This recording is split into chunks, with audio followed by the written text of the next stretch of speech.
É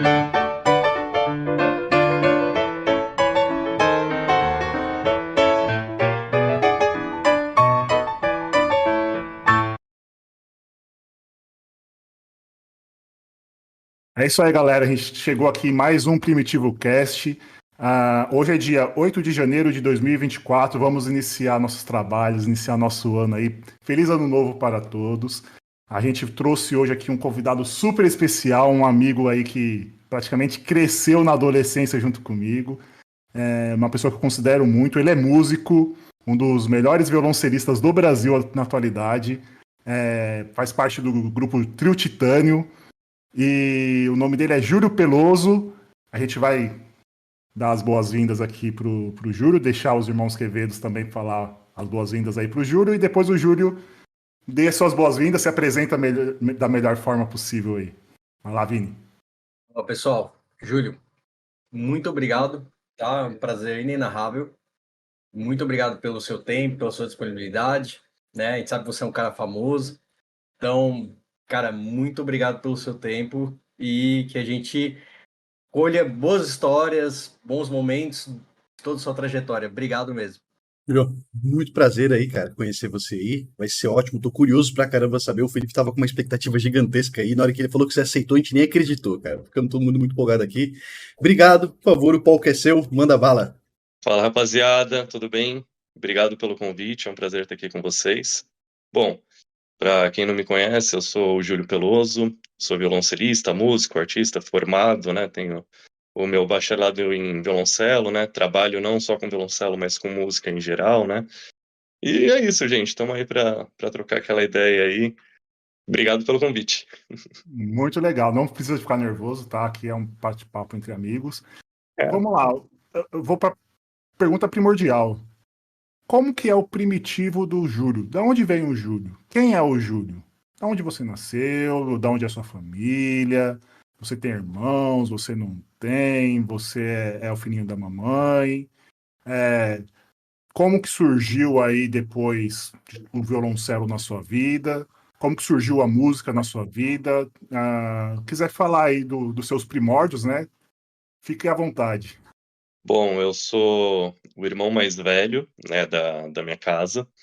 E nós fomos em três, né, filho de pai e mãe, e mais dois depois que vieram um tempinho depois que foram adotados, que eram primos, mas foram criados como irmãos, então eu fui o mais velho de uma família de cinco, né? Não era o filhinho da mamãe, é o filhinho que trabalhava, né? É o filhinho que ajudava em casa. Comecei na música aos meus 12 anos de idade, num projeto social, que esse projeto social ele ficava dentro da Fundação Casa, onde minha mãe trabalhava. E ela falou assim, pô, você quer estudar música, você sempre gostou tanto, você sempre viu seu pai tocando e falou que queria estudar, e eu falei, claro, vamos embora. Aí era lá no Babi Barione, dentro do ginásio do Ibirapuera, e aí acordava cedo, às terças e quintas-feiras, ia lá e fazia aula das 9h30 até às 11 horas da manhã. Aos poucos fui me interessando cada vez mais pelo violoncelo, né, que foi o instrumento que eu escolhi, método coletivo, tinha lá violino, viola, contrabaixo, tudo. O método me levou a tocar em orquestra e tudo mais, e com isso eu fui me aprofundando e cada vez mais gostando do que eu estava fazendo com música. Né? E aí eu levei isso como profissão. Legal. Você falou que tinha lá o violino, o violoncelo, o contrabaixo, a viola, né? Por que você escolheu o violoncelo? O que que te chamou a atenção ali? Você já chegou sabendo que era o violoncelo que você ia saber? Porque você tinha 12 anos, né? Como é que você já chegou e se encantou pelo violoncelo? Inclusive, normalmente o pessoal se encanta mais por violão, guitarra, né? Bateria, né? Baixo. Eu tinha em casa meu pai que tocava violão, né? E por mais que ele não tocava profissionalmente, eu gostava bastante. Era um instrumento que eu tinha ali, aquela brincadeira de encostar, de tocar. E um pouquinho antes na escola, durante o meu quarto ano, teve aula de flauta doce. Então, eu já estava envolvido de alguma forma com música, mas eu queria estudar algo mais interessante, assim, um pouco diferente. Então, quando eu chego lá, na verdade, eu conhecia o violino, conhecia o violoncelo, a viola eu não conhecia, pelo erudita, foi uma surpresa. Eu falei assim, peraí, sabia que não era o violino, mas... Eu falei assim, peraí, é uma viola, então a viola ela tá no meio do recheio, mas eu não tinha conhecido, não tinha conhecimento nenhum. Contrabaixo, sabia que era um contrabaixo, mas não sabia que ele dava para ser tocado de arco, porque eu achava que era um contrabaixo de jazz. E foi muito interessante ver aquilo tudo. Só que quando eu chego com a ideia de tocar violino. Só que tinha lá uns 30 violinos e tinha 2 violoncelos. Aí meio que assim, você não quer tentar o violoncelo? Eu falei, ah, posso tentar o violoncelo, sim, né? Putz, eu falava assim, putz, tem aquele Anthology do Nirvana, aquele acústico que tem o som do violoncelo. Eu tinha aquilo na cabeça e tinha uma música da Plebe Hood chamada Até Quando Esperar, que tinha o Jacques Morelenbaum fazendo aquele dorirorira, que eu lembrava que era o som do cello. Eu falava, meu, se não tem duplo violino, acho que é pra eu tocar esse negócio mesmo. Aí eu sento no instrumento e eu sinto toda aquela vibração quando você toca com o arco. Que eu cheguei, a turma já tinha um mês, né? Eles não estavam totalmente iniciantes, né? Eu chego a turma formada, já tinham tido as 8 primeiras aulas, né? E aí eu pego todo torto o instrumento, passo o arco na corda, né? E vem aquela vibração toda no corpo, eu falo, cara, isso daqui é muito melhor que o violino.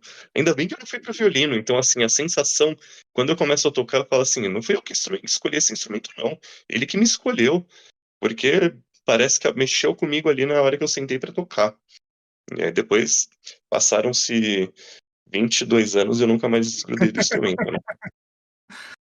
É, quando você sentiu ali o instrumento, sentiu a vibração, é, qual foi as emoções que você teve? Você consegue descrever as emoções de quando você toca um violoncelo? Porque não é um instrumento comum, né? Não é um instrumento popular.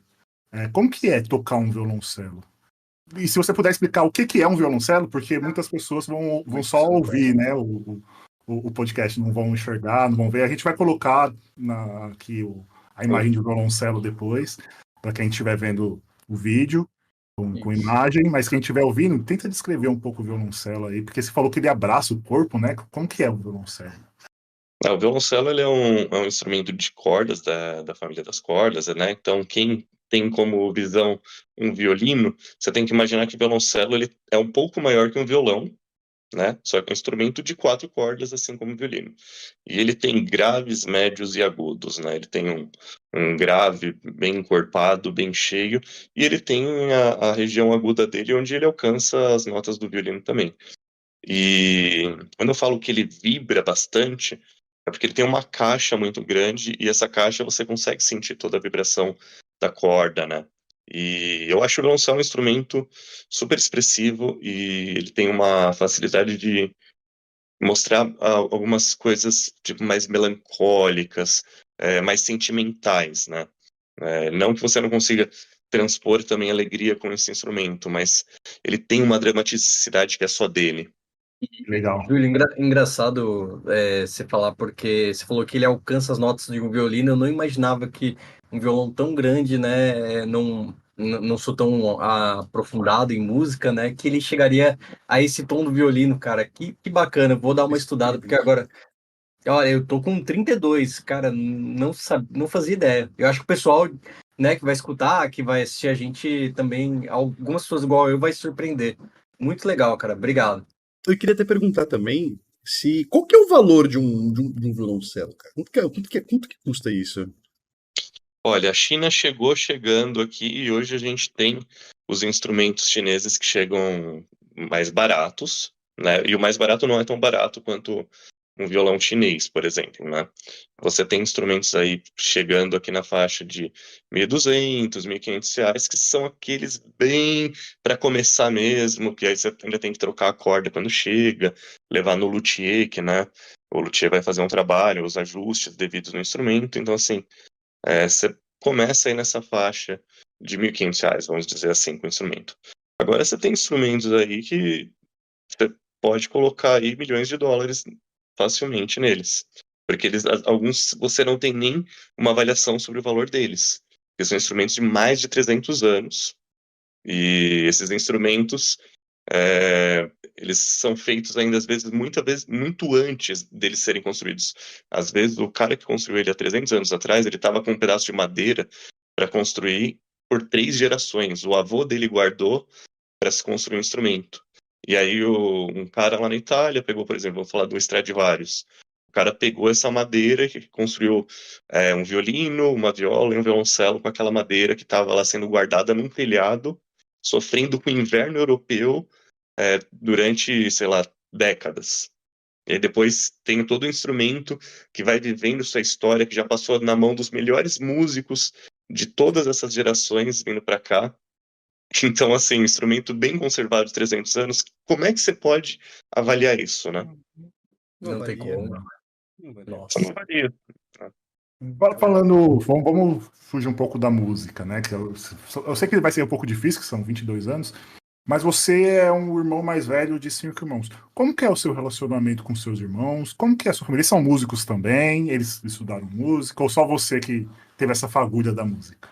Ó, o meu irmão, de pai e mãe, o Gabriel, ele toca violão muito bem, toca violão erudito, sabe, toca umas peças muito difíceis e estudou como autodidata mesmo, porque ele nunca fez fazer aula de violão, mas ele fez o mesmo método coletivo, né, que no caso eu e o Felipe fizemos, o Felipe fez na viola, né, aí no caso o irmão do Felipe, o André, fazia contrabaixo, que é o mesmo instrumento que o meu irmão fez, né, e meu irmão fez 18 anos, tocou muito bem, tocou na orquestra também, mas meu irmão, ele não seguiu. Ele realmente foi trabalhar com outras áreas, né? Mas ele toca muito bem. Aí meus outros dois irmãos, por parte de pai, aprenderam violão também com meu pai. Tocam relativamente bem, sabem tocar, solar e tudo mais, mas levam também a música de uma forma bem tranquila, né? Aí as meninas não. As meninas gostam de cantar, gostam de bagunçar. Aí não se envolveram. Mas a família toda se envolve, né? Eu vejo assim, por exemplo, eu tenho duas filhas aqui que as duas, meu, querem tocar tudo que tem em casa, senta no piano. Tive que comprar um violoncelo pequenininho para elas, um violino pequenininho, porque elas respiram o ambiente musical, né? Então, por mais que nem todos tocavam na minha casa, meus irmãos todos, eles vivem e têm um ouvido muito bom, né? Tipo, porque sempre viveram essa atmosfera, desde frequentar shows, sala de concerto. Que Legal. legal, cara. E na sua casa, como é que é? Você tá instigando isso nas tuas pequenas? Como é que tá? As minhas filhas, elas estudam num colégio Waldorf, né? E o colégio Waldorf, você tem aula de música desde do começo mesmo, né? Do jardim, você já tem musicalização. Então, você tem uma professora que vai cantar com elas. A própria professora de sala canta bastante. Aí, no primeiro ano, por exemplo, a minha filha tá tendo aula agora de flauta doce. Agora tá indo pro segundo, né? E canta ele tipo uma harpa, né? Então, ela tendo essa vivência, meu, não tem como. Ela senta que ela quer tocar, ela fala assim, agora eu vou tocar meu violino. Então, eles pegam mesmo, né? Tem essa querência de estar tocando, né? A mais nova, assim, às vezes a gente fica até bobo, assim, o quanto consegue afinar as coisas, porque cresce no ambiente, né? Esse crescer no ambiente. É engraçado, né? Que você pontua aí que as suas filhas já estão sendo educadas na parte musical, com um método musical, né? Eu vejo a minha sobrinha, ela tem 7 anos, e ela é do interior, o pai dela gosta de sertanejo, então ela ouve música sertaneja. Ela gosta de ouvir Zé Felipe e música sertaneja. O que sua filha ouve de popular? Porque ela está sendo educada, assim, de uma maneira diferente, né? Do É uma bolha. convencional. Exatamente, é uma bolha. E como que é, assim, ela escuta música popular? O que ela escuta de música? É, a Samira vai fazer 7 anos, a mais velha, mês que vem, né? Então, nesses 7 anos, assim, você pode colocar que a gente teve pandemia e tudo mais, então quando ela começa a sair, depois ela já entra num colégio Waldorf, né? E ali quando eu falo bolha, porque o colégio já é uma bolha, né? Eu sei porque assim, eu não estudei antroposofia, eu tô lá como professor de violino, professor de violoncelo, né? Eu tenho Legal. esse trabalho que eu exerço lá, então eu consigo lá fazer essa ponte para elas também, né? E as meninas, elas vivem, elas gostam as músicas que elas escutam na escola e as músicas que os pais escutam, né? Então, eu posso até falar assim, mas elas conhecem um pouco de pop, sim, tal. Mas muitas dessas músicas pop são algumas músicas do pop que eu vou tocar, que a mãe vai cantar, que a mãe é cantora, então a gente coloca, elas acabam escutando também, né? Então, até esse pop que a gente vai colocar, assim, é um pop diferente. Então, por exemplo, se eu falar para vocês que as minhas filhas não escutam sertanejo, não é porque eu tenho preconceito com sertanejo, até porque eu acompanho milhares não, né? Dezenas de cantores sertanejos e toquei milhares de músicas sertanejas, né? Mas é porque eu não tenho aquela coisa de ter que tirar e ouvir, ter que ficar ouvindo. Então, elas acabam não ouvindo. Então, elas ouvem aqui música clássica, MPB, mas essa é a vivência mais por conta dos pais escutarem e porque na escola, a escola não coloca esse tipo de música. A escola vai trabalhar muito mais o erudito e o popular, né? Tem algumas Legal. canções, lógico, que são tradicionais, né? Uhum. Algumas canções juninas, não, folclore, tudo isso, mas assim, elas não têm esse contato com música de massa, né? A gente tem pouco contato também com tela, então o máximo assim que as crianças normais que eu posso falar é que elas escutam as músicas da Disney. E toda criança gosta, é o mais normal de resto. Olha, eu vou falar, meu filho tem 9 anos, e ele pega no celular, ele tem o celular dele, enfim, né, acho que eu errei bastante nisso. Outro dia eu tô dirigindo o carro, aí do nada eu vejo ele assistindo um funk no celular, nada contra o funk, tá, mas enfim, eu me assustei, eu falei: "Poxa, pai é roqueiro, né, gosta de música, gosta de rock, né". Aí eu olhei, eu: "Que isso, Arthur?". "Tá no vídeo, pai". E realmente isso que você falou é muito importante, a tela faz muito mal. Muito mal. Agora eu tô controlando mais, mas, cara, bacana esse papel que você tá fazendo com suas filhas. Eu me Mas é surpreendi. difícil.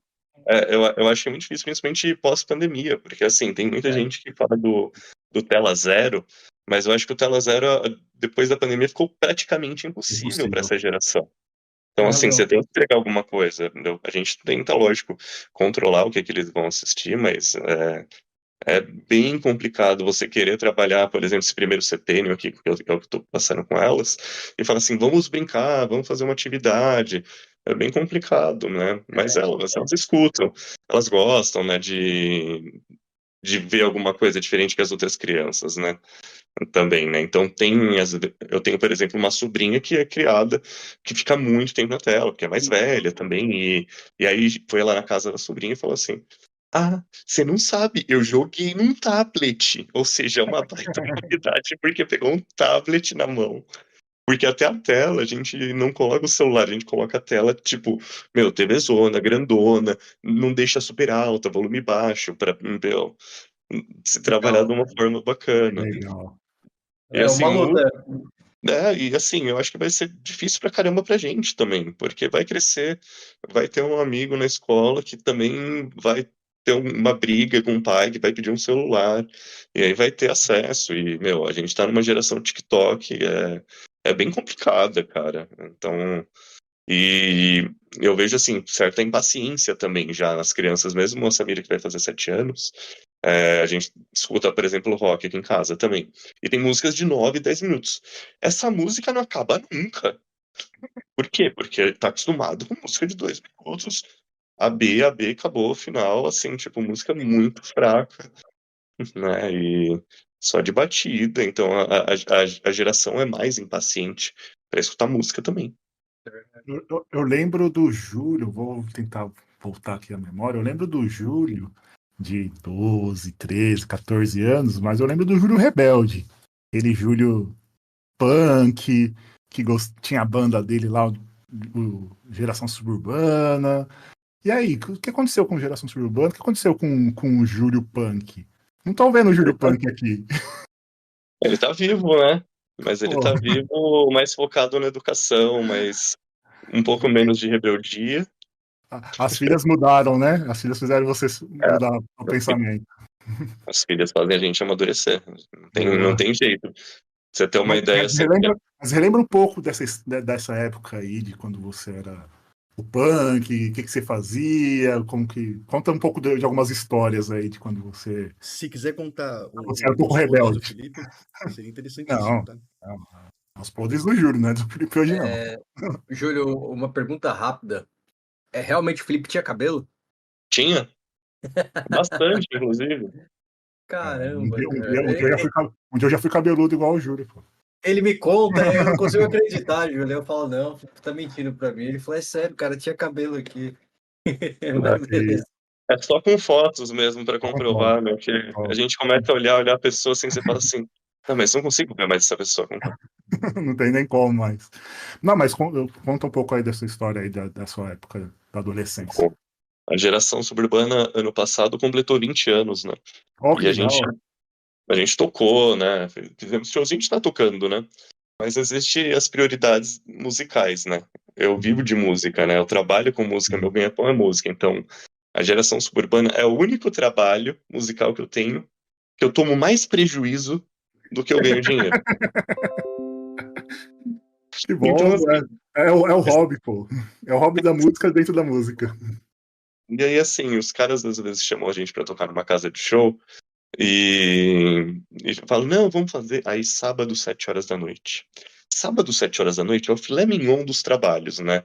Então, assim, eu tenho lá um trabalho super bem remunerado. Aí você fala, não, mas vai ter cachê. Aí eu falo, ok. Aí eu deixo de pegar um trabalho bem remunerado e vou tocar com a geração suburbana, que vai ter cachê. Aí você vai ver o cachê é uma bilheteria que vai ser repartido em 4 bandas. Aí, beleza, deu lá R$ 1.600. Nossa, R$ 1.600, ótimo. Vamos ver quando vai ser essa partição.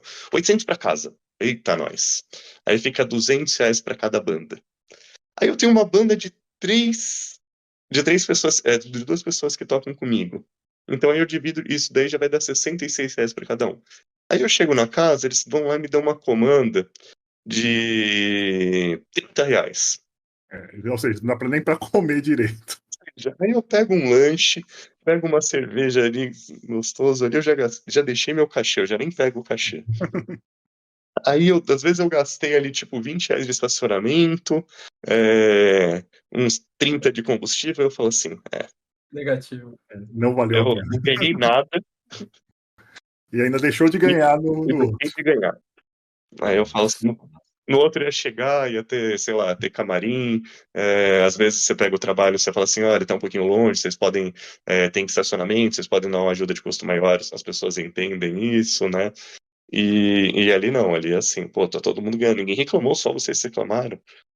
Então eu falo assim, gente, pra mim é um pouco mais complicado. Então às vezes eu pego um trabalho assim quando tem uma simbologia, né? Vamos fazer lá o show de 20 anos de comemoração, aí você faz, ou um lançamento de um CD.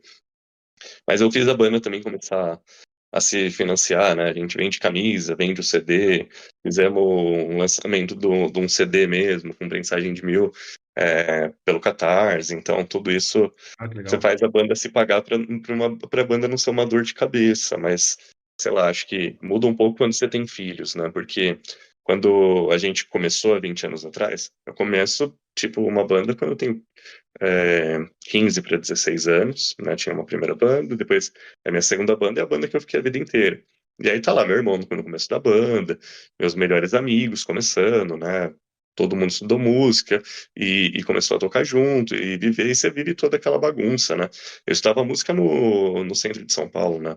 E no centro de São Paulo, você pegava e terminava de estudar música, você frequentava a Galeria do Rock, fazia aquele rolê da São Bento, fazia toda a bagunça de centro, de sair com o pessoal, ir pra uma casa de show e tudo mais. Então era muito mais fácil, não tinha obrigação com nada, né? Só com o instrumento de estudar. E a gente dava conta de tudo isso, né? Aí depois, com o tempo vai passando, toda aquela bagunça, você fala assim, tá mais difícil, o trabalho tá pegando. Depois, quando entra as filhas, aí fica, putz, você fala assim, putz, eu tô estragado aqui, toquei, não ganhei nada. Às 7 horas da manhã estão batendo no seu quarto querendo atenção. Aí é por isso que a geração suburbana, o punk, né, já não tá mais no mesmo lugar na minha vida hoje, né? Embora eu me considero punk, eu acho que muito do que eu penso, do que eu aprendi, vem do punk, né? Então, o punk ele faz parte de quem é o Júlio, né? Mas eu não consigo priorizar punk na minha vida. Fala um pouco da cultura punk, eu nunca me aprofundei muito. Eu queria ouvir um pouco de você, até para as pessoas dessa nova geração aí que não tem muito acesso ao punk, quem estiver ouvindo, poder entender um pouco mais o que é essa cultura punk, o que é o E, punk. e ô, Júlio, se você puder depois falar, né, da sua banda, do seu grupo principal e tudo mais, a gente vai fazer uma divulgação também no vídeo, tá? Boa. Tá. Bom, para quem não conhece, o punk surgiu no final dos anos 70, né, na Inglaterra, e praticamente ao mesmo tempo nos Estados Unidos, né, então você tem as bandas pioneiras, né, The Clash, o Sex Pistols, do lado de lá, né, aí você tem nos Estados Unidos o Ramones, o Dead Kennedys, né, Dead Kennedys um pouquinho mais, tocando um pouco mais rápido, mas são as bandas de maior relevância que o pessoal conhece aí.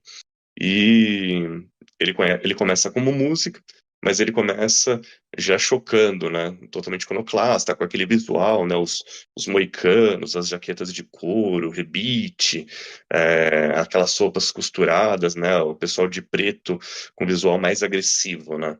Então, ele se encaminha com essa agressividade não só na música, mas também no visual. E o punk, ele não começa politizado, mas ele vai se politizando durante o caminho, né? O punk, ele flerta demais, né, com o anarquismo, né, nas bandas, né? Mas ele não é necessariamente anarquista. Então tem centenas de bandas aí que são anarquistas, mas tem centenas de bandas que, por exemplo, se coloca, tipo, totalmente como não assumida, tipo, ou de esquerda, ou que a gente realmente não tem uma ideologia nenhuma, a gente não é anarquista nem nada, ou se coloca como comunista. Então, tem várias vertigens aí, mas sempre caminhando para o lado do anarquismo ou da esquerda, uma forma, pensando mais naquelas coisas da Revolução Francesa, liberdade, igualdade, fraternidade, né? E o punk, ele tá aí até hoje, depois que ele saiu do. Quer dizer, eu não falei do Brasil, né? Eu falei de lá, peraí, falei de Inglaterra, onde ele surgiu, mas ele veio para o Brasil muito rápido também. Ele até acontecia simultaneamente em São Paulo, né, e Brasília, cada um com as suas influências, né? Em São Paulo ele era mais periférico mesmo, era o pessoal da periferia que se encontrava no centro. Acontecia também no ABC, né? Na região do ABC tinha bandas diferentes que nos comunicavam bem, depois começaram a se enfrentar e depois se arrumaram. Em Brasília tinham os filhos dos diplomatas, né, o pessoal que tinha um pouco mais de poder aquisitivo, né, onde surge bandas como Plebe Rude, Legião Urbana, Capital Inicial. Então o punk ele sempre teve aqui no Brasil também, né, e por muitos anos esse punk ele teve altos e baixos, né, e ele teve outro boom no final dos anos 90, né? E aí a gente pegou um pouquinho disso no começo dos anos 2000, e ele tá vivo, né? Ele tá nas suas, ele tem as bandas, ele tem molecada, né? Ele se renova, né? É muito engraçado você ver, às vezes, molecada de 15, 16 anos, e fala assim, meu, da onde que fonte que essa molecada bebeu? Que eles estão se aproximando de uma cultura tão antiga, né? É, eu sou vocalista e guitarrista da geração suburbana, né? É uma banda de 20 anos e muitas vezes ali a gente se surpreende com mensagem do moleque, sei lá, como é que é o nome da cidade? Tô tentando lembrar que é uma cidade da Bahia, Vitória da Conquista. Mano, moleque de 16 anos, Vitória da Conquista, mandando mensagem lá, falando que curtia pra caramba o som, que conhecia. Pô, né? Não é Salvador, né? É Vitória da Conquista, e é um moleque de 16 anos. Eu falei, meu, essa cena de Vitória da Conquista deve ter alguma coisa diferente, né? Porque ele se alimenta, não é uma coisa só de metrópole, né? Tem pequenas cenas em interior, né? E na Inglaterra é muito forte, nos Estados Unidos algumas cidades também é muito forte. Então o punk ele existe e continua, né, com a sua cultura aí. Acho que deu para dar uma explicada brevemente. Eu poderia falar sobre Legal, pô. Uma aula. horas, mas Foi legal. não tá por aí. Eu queria fazer uma pergunta assim. A sua esposa, ela também é? Ela curte também? Você conheceu ela no meio? Como é que foi? Eu conheci ela no meio musical, né? Ela se aproximou do punk também durante porque a gente é formado em música tudo, ela é cantora, professora de música, mas ela também foi metaleira, gótica, roqueira, tinha os amigos punks, então ela conhecia as bandas punks, mas tinha um receio do medo, porque o punk é agressivo e era muito difícil para mulher, realmente. Hoje é muito mais tranquilo, hoje tem um monte de banda de mina, que é muito legal. Mas ela flertou e até ela falava assim: Ah, eu tenho um CD dessa banda. Eu falo: Não, essa banda você não tem o CD. Tenho sim. Aí já chega e me mostra que tem um CD de uma banda, sei lá, tinha uma prensagem de 500 CDs e ela conhecia a banda. Mas a cabeça dela é assim, eu falo, nossa, meu, se ela tivesse ido pro punk, ela seria muito mais porra louca que eu, muito. Mas porque quando a gente fala do punk, a gente sabe que tem a rebeldia, tem ser inconformado, né? E ela é uma pessoa muito inconformada, assim, com injustiça, essa coisa toda, né? Então, ela tem uma vivência de conhecer, de ter pego as informações, né? Bebido um pouco da água mesmo, não tendo frequentado o meio. Legal, muito bom, excelente. E fora, a gente sempre tenta voltar você pro seu primitivo e por aí vai. Então, essa época que você estava na idade do quê? Dos 15 anos, 16 anos, e você conheceu ela nessa idade, ou foi mais tarde? Como é que foi? O primitivo, o punk eu conheço junto com a música, né? Os meus 12 anos, quando eu estudo música no centro de São Paulo, né? Quando eu tô ali flertando com tudo aquilo, né? Música, caos de centro, vivenciando tudo isso. Agora, quando eu vou pra música, passa 10 anos, e 10 anos depois eu conheço a Yara, que é a minha esposa, né? E aí eu conheço ela na música. Cara, que bacana. Bacana. E você falou que você tem duas meninas, né? Isso. Duas meninas. Como é que foi essa emoção, assim, na primeira, depois a segunda? Porque, assim, eu sou pai de um menino, né? Então, aí você foi, teve a primeira, e depois segunda menina de novo. Como que é essa experiência, né? Eu não tenho amigos que são pais de meninas. É mais curiosidade minha mesmo, tá? E aí também o pessoal que estiver ouvindo. É, bom, antes de ter as duas, né, não, tivemos, né, lógico, né, o problema de gestação mesmo, de duas não vierem ao mundo, né, então existia uma expectativa, né, quando você ouve a primeira vez, pega o exame e acha que vai ser pai, acha que vai ser mãe, acho que para a mulher ainda é pior, né, porque começa aquilo todo lá e, meu, foi frustrante.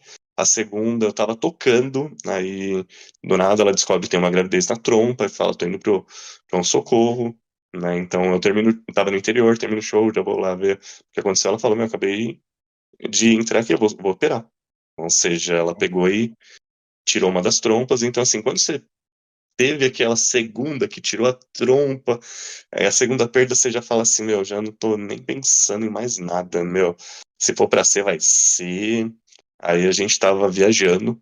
Aí eu lembro que nessa época a gente pegou e teve o nosso luto, né? O segundo luto, aí o que que a gente fez? Foi falar assim, vamos viajar, vamos aproveitar e tudo mais. Aí a gente pegou e planejou um mochilão. Mochilão planejado, fomos para Peru, Bolívia. Aí quando a gente estava subindo a montanha antiga de Machu Picchu, que tem Machu Picchu, tem a montanha antiga de Machu Picchu. Não cansado de andar Machu Picchu toda, a gente pegou a maior montanha para andar. Aí ela falou, eu tô muito enjoada. Aí eu falo, para, pega sua cabeça. E ela tava grávida mesmo. Aí a gente pegou e falou, não, antes, no mochilão a gente não vai ver nada. Chegando em São Paulo a gente olha. Aí beleza. Nunca andamos tanto na vida, isso é verdade. Nunca, nenhum dos dois. A marcação do que a gente andou ali, o tanto que a gente subiu, dava, sei lá, 200 andares, o equivalente do que a gente subiu, ridículo, né? O tanto que a gente andou aquele dia. E aí chega em São Paulo, faz o teste. Não veio aquela alegria enquanto não deu o terceiro, quarto mês. Aí quando chega isso tudo, a gente fala, vamos fazer festa. Aí quando a gente tá com o parto todo preparado para ser humanizado em casa, lindo, maravilhoso, festa de chá de bebê, termina o chá de bebê, a bolsa estoura. Exatamente quando eu vou, Nossa. assim, fecho o portão, volto, assim, vou comer agora, porque eu tava cuidando, fazendo sala para todo mundo, né? Aí estoura a bolsa e falo, acho que minha filha vai nascer de 7 meses. É isso mesmo, eu vi uma bolsa estourando, não pode ser outra coisa. Aí eu vou no médico, em 2 horas e meia, minha filha nasce prematura. Aí foi uma baita emoção, participei do Legal. parto, foi muito legal, tudo. E aí depois veio a Gaia, alguns anos depois, né? Foi 2 anos e meio depois, uma baita felicidade. Mas aí participamos de um parto que a gente sabia que ia ser prematura, então ela já estava lá, a gente já sabia qual era a situação. E aí foi bem gostoso também, né? Mas foi menos susto, a gente. Mas é uma emoção maravilhosa, né? Eu até falo que é muito egoísmo da nossa parte quando a gente tá ali, né? A mulher pare e o primeiro olhar pra criança é seu, né? Porque você tá ali em todo o parto, eu falo, eu flertei primeiro com as crianças que você, meu. E falam que menina é mais achegada ao pai, né? Ah, elas são muito grudadas. Não, é, as duas são bem grudadas, é que a gente, como a gente tem essa vivência de os dois ficarem muito perto. Elas são bem grudadas com os dois, assim, né? Mas Legal. elas têm um carinho muito grande, quer estar junto, tem uma disputa, tem o Édipo, tem tudo isso. Mas eu até, por muito tempo, eu falava assim, seria legal ter um casal, né? Tanto que quando tava pra ver a segunda, eu falei, podia ser um menino agora, né? E quando veio o menino, eu falei assim, é bom, as duas vão brincar e tudo mais, mas é bom pra mim também, porque elas são tão carinhosas, é tão legal assim, né? O menino fica pro terceiro, pô. Futuro, quem sabe? Acho que não. Acho que é outra vida.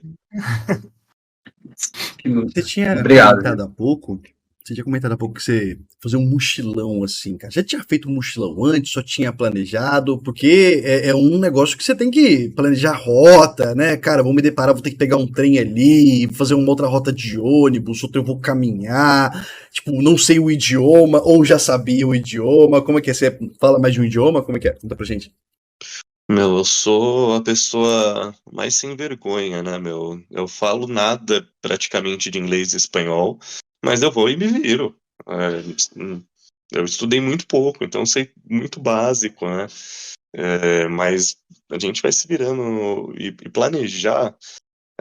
Aos poucos a gente vai meio que aprendendo. Aos poucos você faz a primeira viagem de Porra Louquice pra praia, pegando uma van com 15 anos no Jabaquara, sem saber pra onde tá indo. E depois disso você acha que você pode fazer qualquer coisa. Então você fala, vou pra outro país. É isso. É o Deixa eu ver. famoso, é o famoso quem tem boca vai a Roma. Mas, meu, muitas coisas eu fiz assim, cara. E olha, quando a gente pegou e começou a namorar, eu e minha esposa, eu já tinha feito um monte de porra louquice, né? Aí eu falei assim, meu, vamos pegar essa BR-101 aí e vamos embora. A gente saiu lá de Ubatuba e a gente viajou durante 40 dias até a Bahia. A gente parou, né? Legal. Litoral norte todinho, o sul do Rio, foi subindo o Rio, Búzios, nossa, deixa eu ver se eu lembro mais ou menos aqui. Essa viagem, por exemplo, a gente começa em Ubatuba, vai para Praia do Sono, que é ali em Paraty, depois sai de Paraty, vai para Angra. Ilha Grande, Angra, Ilha Grande, Paraná também, aí ficamos um dia no Rio, depois já do Rio a gente foi para Búzios, aí tudo ficando em hostel. Em hostel, lá em Búzios, a gente pegou e. Aí a gente começou a planejar o que a gente ia fazer. Quando a gente chegou em Búzios, a gente falou: acho que a gente pode fazer isso na Bahia. Antes a gente tava só indo e parando. Tipo, nós chegamos em Ilha Grande, meu. Tamo com as barracas aqui. Aí os campinhos tudo lotado. A gente falou: putz, não tem onde dormir, que ferrou. Vamos ter que dormir na rua. Aí a gente encontra lá um lugar que, meu, a gente não tá alugando esse quarto. Mas você vai alugar, mas não tá funcionando o banheiro. A gente se vira com o banheiro, tá tudo bem. Aluga o quarto, pobre do mesmo jeito, a gente vai ficar aqui. Então fomos subindo assim. Aí a gente foi pra Espírito Santo, Trancoso, né? Morro São Paulo, Península de Maraú, foi isso tudo de carro. Mano. Então, meu, a gente faz isso. Depois a gente fez isso com Minas e foi sempre meio que mais Na ou menos loucura. planejado. Menos. Isso antes das meninas, né? Isso antes das meninas, agora Com as meninas, vocês já fizeram algum mochilão? Ou tá não. esperando elas ter a idade ali dos 13, 15 Depois anos? a Samira tava com 11 meses, a gente pegou e inventou de ir pra Argentina e até fez algumas as coisas que a gente fazia quando a gente ainda não tinha. E eu vi que era muito mais difícil fazer com criança. Aí quando teve as duas, eu falei assim, sabe o que eu vou fazer? Eu vou esperar as duas terem lá uns 8 e 6. Aí eu volto a fazer isso. A gente tá a fim de acampar agora com elas, né? Tipo, algumas Legal. vivências já dá pra ter, mas acho que eu fiquei mais bunda mole, assim, tipo, falei assim, tem que ter mais planejado, né? Tem que ter um lugarzinho certinho pra Sim. dormir. Porque é legal também, né? E é uma coisa minha, de gostar de chegar no lugar e não saber como vai ser, sabe? Pô, vamos lá, vamos viver esse negócio aí. Muitas aventuras. Eu sempre tive uma dúvida para quem é músico, né? Anda sempre com um instrumento do lado, para onde vai, se é na Argentina, se é na Colômbia, Peru, se é no Ubatuba ou Rio de Janeiro, sempre está ali com o instrumento do lado. Quando acaba o orçamento, é comum tirar o chapéu, parar na praça e começar a tocar e ganhar o dinheiro? Ou como é que funciona isso? Eu sempre acho que esse pessoal que para em praça é alguém que está andando. Ah, vou tirar o meu extra aqui, para e, e tira o seu extra. Como é que funciona isso? Não, tem muita gente que faz isso. Eu mesmo já fiz isso por anos, né? Eu tive dois escritórios que eu falo, né? Que um é a esquina ali da Augusta com a Paulista, né? Que eu, quando era estudante de música, tinha lá meus 18, 19 anos, um monte de coisa para pagar do instrumento, corda cara, crina cara, e assim, é um instrumento caro, né? Como vocês imaginam e sabem alguma coisa, é a manutenção da minha cara. Então a gente pegava, saía do ensaio de orquestra, ia tocar na rua, colocava o chapéu e ganhava lá os trocados, e esses trocados às vezes, era o que salvava para você fazer tudo o que você precisava fazer, né? Pagar desde uma condução para ir para algum lugar, até tipo colocar uma boa corda no seu instrumento e ou viajar ou comprar alguma coisa que você quer comprar. Então, assim, muitas coisas que eu fiz foi com dinheiro de rua, né? E quando eu vi que a rua era uma boa vitrine, dava dinheiro, eu peguei, e fui pesquisar onde era um lugar legal e onde tinha o pessoal que tinha poder aquisitivo, né? Eu tinha acabado de voltar de uma turnê da Europa e eu tinha ido para uma cidade chamada Bonn, né? E Bonn era a cidade do Beethoven, né? E ali tinha um cara tocando violino muito bem na rua. Eu falei assim, caraca, meu, cara, esse cara é profissional tudo, mas a gente foi descobrir que o cara era mestrado, ele estava fazendo doutorado, estava usando para ficar na cidade para pagar os estudos dele. E aí depois a gente fez uma viagem para Cologne, também na Alemanha, e ali você tinha um quarteirão assim só de atividades artísticas, de você andar 200 Legal. metros, você ter tudo, e assim você falava assim, meu, e tudo regulamentado, e eu falei assim, fiquei impressionado. Eu falei, onde em São Paulo isso poderia acontecer, né? E tanto que assim, no Ibirapuera eu sou um dos pioneiros, talvez, acredito eu, né, de cordas, um dos primeiros violoncelista, com certeza o primeiro a sentar com o violoncelo ali para tocar. E a gente sentou no Ibirapuera e viu que o pessoal tinha poder aquisitivo e gostava de música. Então a gente tocava música clássica e música popular também ali, né, pro pessoal. É, gravou um CD, começou a vender o CD também tirava renda. E, por exemplo, meu primeiro carro eu não comprei com dinheiro de evento, eu comprei com dinheiro da rua. Olha que Né? legal. Eu peguei a entrada todinha de dinheiro da rua, todas as notas trocadas, né? Colocava a caixa lá e. Então a rua, ela pode É um ser sim incentivo. É um uma incentivo. forma para você viajar e financiar a sua viagem, mas pode ser uma forma de sustentar a sua família, né? Tem muita gente hoje que tenta a família com essa vitrine que é a rua. Então, pra você, se você quer seguir o rumo da música, você tem que ser um bom administrador, né, cara? Porque você tem que. Olha só como você explorou o campo, você entendeu onde que tem o poder aquisitivo, o estilo de música que você vai tocar ali naquele ambiente, as escolhas que você tá fazendo. Você, pô, ganhei muito hoje, cara. Putz, eu tenho que ter maturidade pra não gastar esse muito que eu ganhei de uma vez. Imagino que além de ser um puta de um músico, você é um excelente administrador também, né, Júlio? É, o músico ele não é só músico, ele estuda a música. A gente fala, putz, música é uma das profissões mais difíceis do mundo, porque você estuda a vida inteira, né? E, e aí você estuda um idioma, né, que é a linguagem da música. Você tem que ler a partitura, ler cifra, tudo mais, né? Alguns tem que ler tablatura também. Então, toda essa codificação você tem que ler. Você se aperfeiçoa tecnicamente no instrumento, por exemplo, o violoncelo, que é um instrumento difícil, né, que você tem que estudar pelo menos umas 10 mil horas para tocar profissionalmente.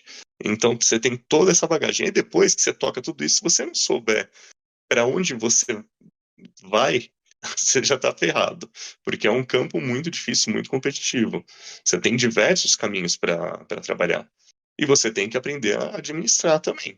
Porque se você não administra, tem tempos muito bacanas e tempos que você vai pegar e vai olhar para o lado e vai falar assim, gente, secou, não tem o que fazer, né? É, posso falar de diversas formas, aqui eu vou usar duas formas falando de administração de dinheiro. A gente tem 3 meses que tem uma movimentação muito bacana para se tocar, para se dar aula, que é outubro, novembro e dezembro. Então você consegue ganhar bastante, o mercado aquece, você toca bastante. Mas depois você fica praticamente 2 meses até o final do carnaval sem praticamente trabalho. né? Graças a Deus, eu tenho meus trabalhos aqui em janeiro, né? Não tô trabalhando, trabalhei esse sábado, trabalhei domingo, vou trabalhar esse sábado, então você tem alguns trabalhos, mas é muito menos trabalho. Então você tem que se organizar, saber que você tem que pegar e tá guardando dinheiro, porque você não vai ter o mesmo salário, porque o seu salário como músico, geralmente a gente vive uma autonomia muito sem fixo. Você tem alguns salários fixos, algumas coisas fixas, mas muito mais da metade do que você ganha, ele varia bastante, de acordo com quanto está aquecido, né? Essa E isso eu tô tonalidade, falando de né? agora. Agora, na pandemia, quando entrou, quando fechou as portas, a gente acabou de falar sobre esse começo de mês. E a pandemia, ela é março ou abril que ela entra. Agora eu tô Março. meio perdido. Foi março, Março. março, março. Ou seja, a gente tava ali sofrendo com a administração que você tem que ter de janeiro e fevereiro, e aí do nada, Não você tem se mais preparou nada. para janeiro e fevereiro, você não tem mais nada. Não tem mais. Puta, aí você fala, ferrou tudo. Aí, o pessoal que não tava preparado, meu, cara, teve gente que surtou, né? Teve gente que foi fazer outra coisa, teve gente que foi fazer Uber, teve gente que foi fazer entrega. E estamos falando de músicos de excelente nível, né? Algumas orquestras estavam pagando, outras foram fechadas, outras pagaram metade. Então, até as orquestras, né, que muita gente acha que é um lugar que eles têm salário e tudo mais, meu, também não é nada confiável, né? Hoje você toca em alguma orquestra? Qual é o seu principal trabalho? Se quiser divulgar também onde você toca, o seu trabalho aqui, fica à vontade, Júlio. Eu tenho uma carreira paralela do mundo das orquestras, né? Eu estudei bastante repertório dito, fui lá e me fiz primeiro meu bacharelado em erudito, em violoncelo, e estava todo antenado em repertório de orquestra estudando, mas durante certo tempo eu peguei e falei assim, putz, o quão feliz eu sou tocando em orquestra, né? Já estava ali tocando nas orquestras semiprofissionais e preparando para os testes de orquestra profissional. Aí você fala assim, putz, agora eu tenho que pegar, estudar, e aí você começa a pensar, tá, eu vou ser feliz ou não vou ser feliz? Tá, eu vou ter uma estabilidade. Aí eu começo a falar, tá, mas eu não tenho tanta estabilidade assim. Pô, tanta orquestra já fechou. Aí, assim, o negócio da estabilidade já caiu. Porque as orquestras, elas acabam. A gente teve muitas orquestras muito boas que acabaram. E aí eu falei assim, putz, então eu já comecei a pegar, eu já tinha uma birra de orquestra, já de ambiente de orquestra, né? De trabalhar e o repertório que você não se renova, e você acaba tocando às vezes as mesmas coisas, e às vezes repertórios que você fala assim, não quero tocar isso, né? E eu gostava muito de escolher o que eu ia tocar, o que eu ia fazer, né? Então, eu tava flertando demais com música de câmara, que são músicas de pequenos grupos, trio, quarteto, sexteto de cordas, e tocar acompanhando artista e tudo mais. E aí eu já tava encaminhado com alguns trabalhos desses. Então eu peguei e falei assim, olha, eu vou ter que estudar e ser muito bom nesse trabalho aqui também. E aí eu fui para o meio de eventos. Aí eu tive lá o meu quarteto, meu duo, né, meu sexteto de cordas, meu trio de cordas, e tudo isso começou a decolar. Aí meu último trabalho fixo, né, foi uma banda sinfônica, né, que foi o último trabalho fixo para ganhar, pagar conta que eu tive, que foi na banda sinfônica do Exército. Né, uma banda sinfônica com arpa, uma banda sinfônica com um bom nível tocando, né? Você fala assim, pô, mas é o Exército. Pois é, eles tinham um cartão postal bem bacana. Tinha ou não? Tem. Agora com menos cordas, né? Um pouco mais enxuto. Mas um trabalho bem organizado. Uma banda sinfônica que eu posso colocar que era a melhor banda sinfônica do país, até pela forma de orquestração dela, por ter violoncelo, por ter harpa e tudo mais. E era bom porque tinha um fixo, mas depois passou 3 anos que eu tava ali, eu falei, tchau, bênção, vou fazer minhas coisas, e foquei só nos meus trabalhos, né? E fazem 10 anos que eu toco em orquestra apenas como freelance. Então, sei lá, vem um artista X aqui, putz, tá pagando um cachê legal, vou fazer espetáculo da Disney, adoro tocar Disney, né? Tipo, o último que eu fiz agora foi o Frozen e tal. Putz, bacana pra caramba, vamos lá, vamos fazer um mês de ensaio, um mês de apresentação. Então, são trabalhos muito específicos, né, de orquestras que eu faço hoje. Então, é um freelance. Mas os meus trabalhos hoje, eu tenho Vamos falar aqui, ó, um sexteto de cordas que toca rock, que esse daí é o que eu idealizei quando era moleque, moleque roqueiro, queria ter um trabalho, né? Então a gente faz Sescs, né? Chama Six, né? Six, sexteto de cordas, né? Depois posso até passar o Instagram aí para quem tiver interesse.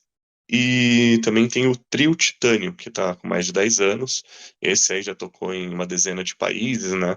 A gente já foi para Europa, Estados Unidos, América do Sul, é, América Central, fizemos festival no Panamá, festival em Dubai, né? E tocamos em diversos lugares assim. E esse aí já mistura música pop. E esse já é mais inovador, já trabalha com DJ junto, violino, violoncelo e viola erudita. E aí a gente já usa instrumentos elétricos, mesmo sendo um violoncelo elétrico e tudo mais. Fora isso, né, tem alguns outros trabalhos que eu vou fazendo e aí são participações, né? Mas a princípio, os dois principais são esses. Nossa, parabéns pela sua jornada, né? Pela sua construção da sua carreira, pelo seu envolvimento com a música. A gente vê que você é apaixonado pela música, vive música, respira música, né? Mesmo independente se é banda, se é em orquestra, se é no sexteto, se é na sua banda punk. Assim, eu fico muito feliz, né? Quando você iniciou, eu estava lá junto, né? No início, lá, aprendendo junto com você também. E eu fico muito feliz que você conseguiu, né, chegar onde você chegou hoje, com sua família, nessa estrutura. Eu tiro o chapéu e eu dou os parabéns para você, porque eu sei que não é fácil o meio musical. Eu sei que como é difícil, eu sei essas angústias, essas dores que você tem aí de tocar em orquestra. Eu entendo um pouco, bem menos, né, do que você, lógico, que tá aí há 22 anos, ou um pouco mais, vivendo disso. Vamos dar aqui um direcionamento final, né? Se você quiser falar mais alguma coisa, algo que você queira expor, fazer uma declaração para sua esposa, para ela ouvir depois, fica à vontade e a gente já vai direcionando aqui pro término. O meio musical é um meio muito legal, só que as pessoas às vezes elas fantasiam demais, né? Elas acham que viver de música é algo que assim, putz, o cara vai acordar todo dia felizão, porque ele vive do que ele ama, porque foi a primeira coisa que ele escolheu na vida, e putz, cara, isso é muito louco mesmo, porque realmente, né? Sabe, a gente ama música, a gente gosta, a gente ouve música, a gente vive, a gente respira, só que uma coisa é você ter todo esse amor e toda coisa envolvida quando você vai estudar e trabalhar profissionalmente com aquilo, né? O meio musical é um meio muito competitivo, né? Quando eu coloco para vocês que orquestra é um caminho que eu preferi, eu entendo porque tem muita coisa assim que você fala assim, nossa, é tanta dor de cabeça que eu acho que eu perderia essa essência que eu carrego comigo de amar de fazer o que eu faço. Então eu via muitas pessoas muito tristes dentro da carreira delas, né? E eu tenho amigos, meu, que amam muito, que começaram comigo, que o Felipe também conhece, que são apaixonados por essa carreira de orquestra. E para eles, assim, quando eles estão tocando ali, vão, sei lá, tocar na Sinfônica de São Paulo ou passou no Zesp, eu admiro, porque eu sei como é difícil a jornada. E valorizo também a jornada, mas eu acho que o mais difícil ainda é os problemas mentais que se adquire tocando nesse ambiente. Que eu não teria como, né? Eu acho que eu não teria a felicidade de fazer o que eu faço com música, porque assim, até quando eu toco com uma banda punk, que é a Geração Suburbana, que não me dá dinheiro, é uma coisa que eu levo comigo e ela tá em ativa ainda, porque faz sentido para mim. Né? Então, porque ela existe, ela tá ali. Quando deixar de fazer sentido, eu simplesmente não vou tocar ela. Acabou, né? Então, os trabalhos que a gente faz, eles devem ter paixão, né? A gente é movido de paixão, né? E a música, ela continua sendo algo para mim que ela me movimenta. Eu me emociono com música, eu choro com música, eu fico feliz com música, né? Então, é, se eu perder isso, talvez eu não vou conseguir entregar quando eu estiver tocando meu violoncelo da forma onde eu consiga realmente tocar o coração das pessoas, arrepiar mesmo, ela sentir na pele, né, que o que a gente está fazendo ali musicalmente é verdadeiro, né? Muito bom. Muito bom. Fica à vontade, Vitor, falar. Claro, obrigado, obrigado. De fato, dá pra escutar na sua voz. Quando a gente vê você falando, dá pra sentir, cara, o quanto você ama isso, o quanto você quer. Eu queria deixar aqui pra você uma dica de você comprar um daqueles home motor, sabe? Que você vai viajando assim, cara, pelo mundo e dando, sabe? Eu acho que é sua cara, mas não parece, pessoal. Ele dirigindo o olho dele assim com a família dele ali e fala: Não, tô indo fazer um show que eu fechei lá em Curitiba. Vambora, bora! E digo, bora, sabe? Um negócio assim. Coitada das meninas, meu senhor. Elas vão junto, vão tocar junto, cantar junto. Aí sim. Muito bom. Obrigado, Júlio, né, pela oportunidade, por dar essa oportunidade da gente te ouvir. Obrigado por mostrar pra gente esse universo musical, contar a sua história, de compartilhar aqui com a gente, compartilhar a história da sua família. A gente sente que você é apaixonado pela sua família, apaixonado pela música, e só traz alegria pra gente. Só traz satisfação, né, de poder ouvir essa história muito bonita. E a jornada a gente sabe que teve aí os desafios. Muito obrigado mais uma vez. Fica à vontade aí, Vitor. De novo, Júlio, eu não fazia ideia, né, que eu ia escutar uma história tão bonita, né, uma trajetória de vida quando a gente começou, né, a conversar aqui. Cara, é inspirador, de verdade. Eu espero que o pessoal que vai escutar a gente, né, o pessoal tenha o interesse em conhecer o seu trabalho.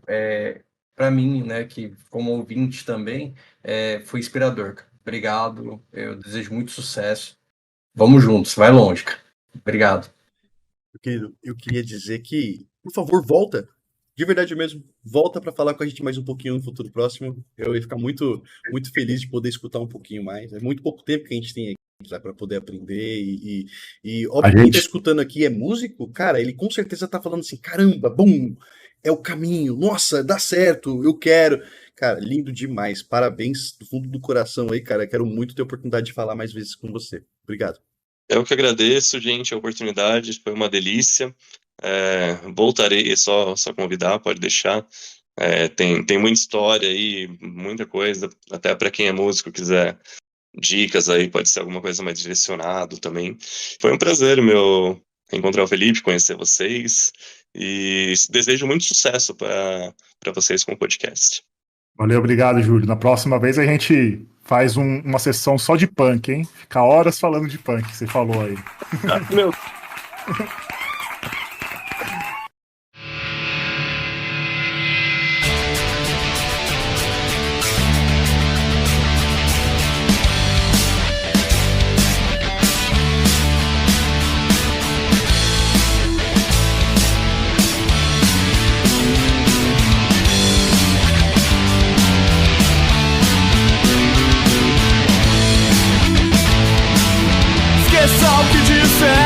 Sobre a tal educação, sobre valores éticos, costumes, tradição. Ninguém vai me dizer como falar ou como agir. O seu próprio destino, você deve decidir. Eu não quero ser manipulado por ninguém. Sou livre e me governo muito bem. Eu não quero ser manipulado por ninguém. Sou livre e me governo muito bem.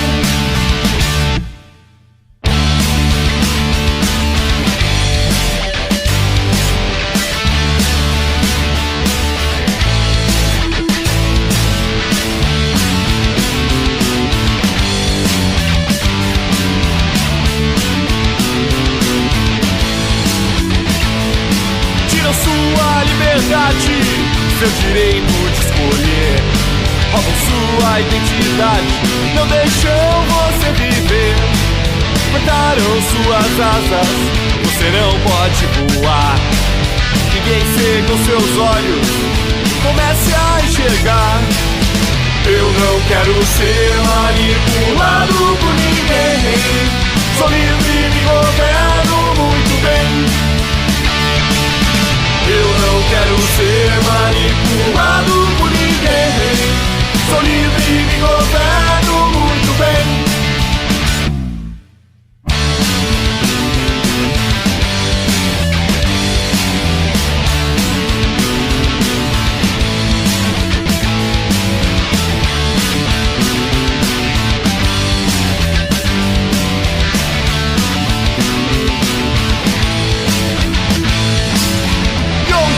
Chegaram com tanta ambição, criando fronteiras pra nossa imaginação. Enquanto ter poder, por mais do que existir, seremos massacrados, é a hora de agir. Eu não quero ser manipulado por ninguém. Sou livre e me governo muito bem. Eu não quero ser manipulado por ninguém. Sou livre e me governo. Sou livre e me governo.